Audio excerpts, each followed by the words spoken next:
आओ तुम्हें मैं कथा सुनाऊं, आओ तुम्हें मैं कथा सुनाऊं शिव शंकर भगवान की। असुरों को भी जो वर देते ऐसे दया निधान की, ऐसे दया निधान की। आओ तुम्हें मैं कथा सुनाऊं शिव शंकर भगवान की। असुरों को भी जो वर देते ऐसे दया निधान की, ऐसे दया निधान की। आओ तुम्हें मैं कथा सुनाऊं।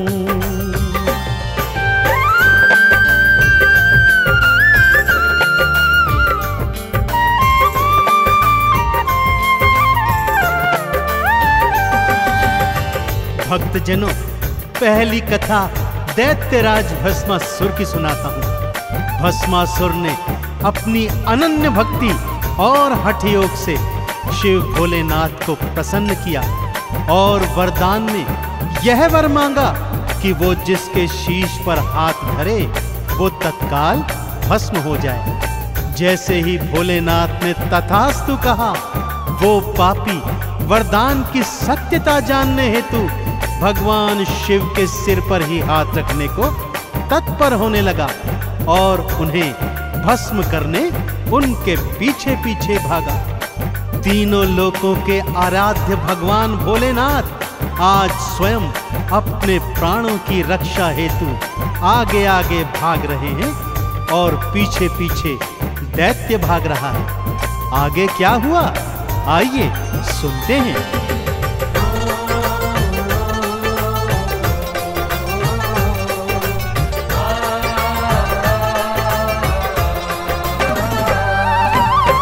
पीछे पीछे भागा पापी, आगे शिव जी भाग रहे।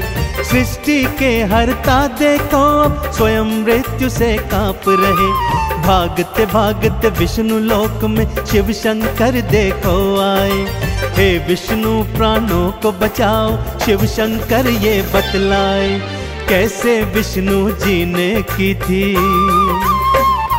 हाँ कैसे विष्णु जी ने की थी रक्षा शिव के प्राण की। असुरों को भी जो वर देते ऐसे करुणा निधान की, ऐसे दया निधान की। आओ तुम्हें मैं कथा सुनाऊं शिव शंकर भगवान की। असुरों को भी जो वर देते ऐसे दया निधान की, ऐसे दया निधान की। आओ तुम्हें मैं कथा सुनाऊं।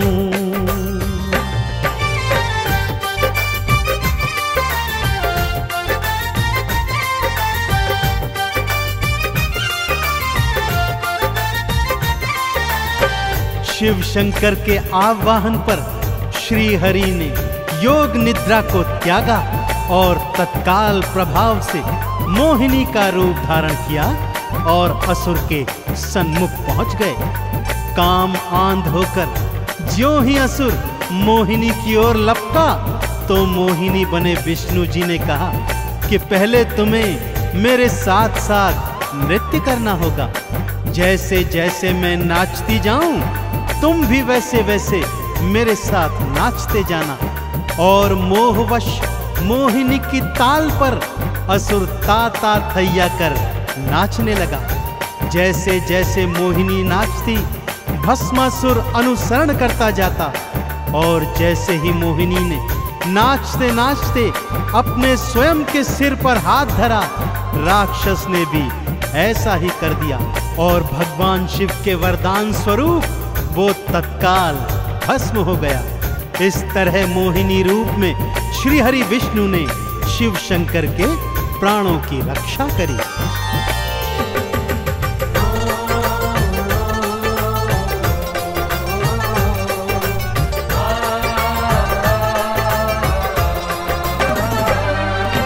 जैसे जैसे मोहिनी नाचे असुर भी नाचता जाता था। भस्मासुर तो मोहिनी की ताल से ताल मिलाता था। मोहिनी ने नाचते नाचते अपने सिर पर हाथ रखा। राक्षस ने भी मोहिनी का भक्तों फिर अनुसरण किया। भस्म हो गया राक्षस पल में। हाँ, भस्म हो गया राक्षस पल में, बलि चढ़ाई प्राण की। असुरों को भी जो वर देते, ऐसे दया निधान की, ऐसे दया निधान की। आओ तुम्हें मैं कथा सुनाऊं शिव शंकर भगवान की। असुरों को भी जो वर देते, ऐसे दया निधान की, ऐसे दया निधान की। आओ तुम्हें मैं कथा सुनाऊं।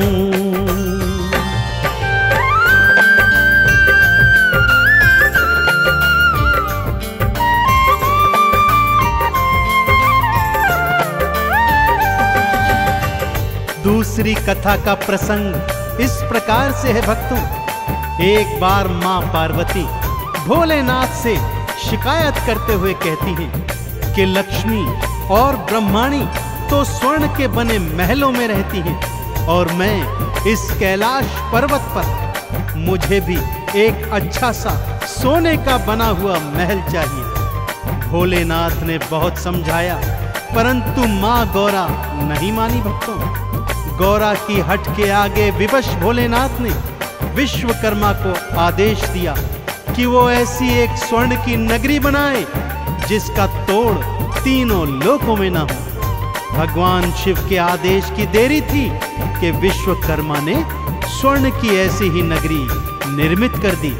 मां पार्वती ने जब उस नगरी को देखा तो अति प्रसन्न हो गईं।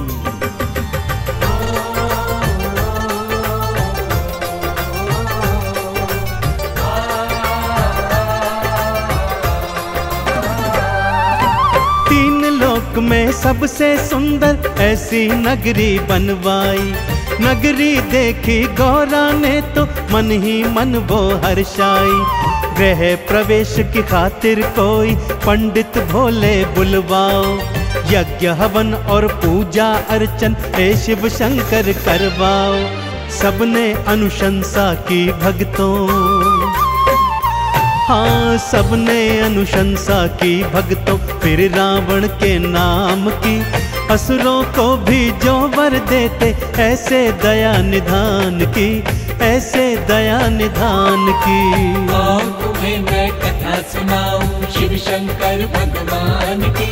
असुरों को भी जो वर देते, ऐसे दया निधान की, ऐसे दया निधान की। आओ तुम्हें मैं कथा सुनाऊं।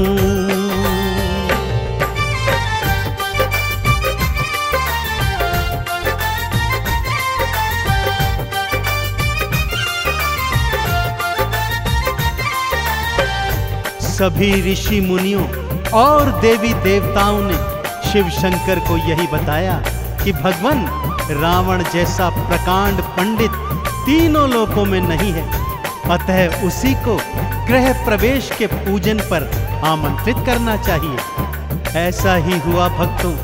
रावण को पूजन हेतु बुलवाया गया और रावण ने भी पूरे विधि विधान से गृह प्रवेश का पूजन अर्चन संपन्न करवाया। परंतु इतनी सुंदर स्वर्ण से बनी नगरी को देखकर उसके हृदय में लालच आ गया और उसने भोलेनाथ से यही स्वर्ण नगरी दक्षिणा स्वरूप मांग ली। दानियों के दानी देवादिदेव भोलेनाथ ने बिना सोचे विचारे उसे तथास्तु कहकर स्वर्ण से निर्मित नगरी उसके हाथों में सौंप दी। हाँ, वही स्वर्ण नगरी जो उन्होंने मां गौरा हेतु बनवाई थी। एक ही पल में रावण को दक्षिणा स्वरूप वो नगरी दान में दे दी।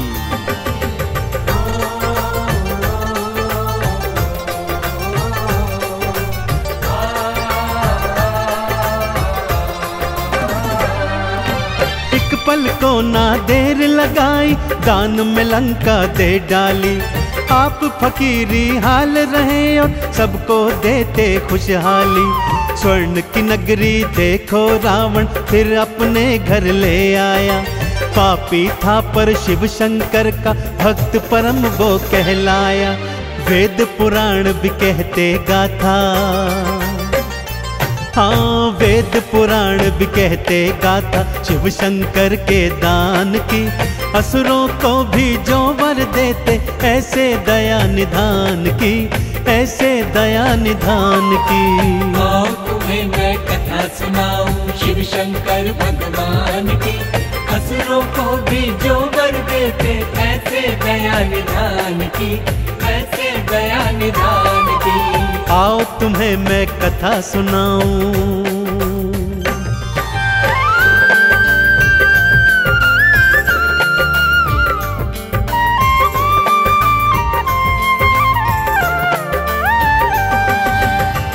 भक्तजनों, भोलेनाथ की लीलाओं और कथाओं से तो वेद पुराण पटे पड़े हैं। जैसे सागर मंथन के समय विषपान करना हो और ब्रह्मा जी को वेदों का ज्ञान तथा विष्णु जी को महालक्ष्मी प्रदान करना हो।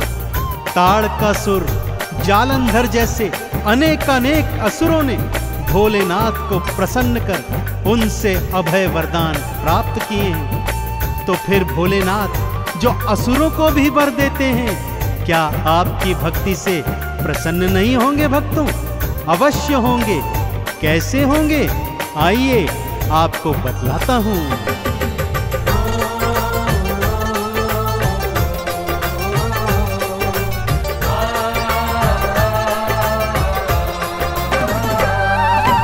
एक लोटा गंगा जल संग में दूध दही घी ले आना, चंदन तिलक लगा पिंडी पर बेल पत्र अर्पित करना।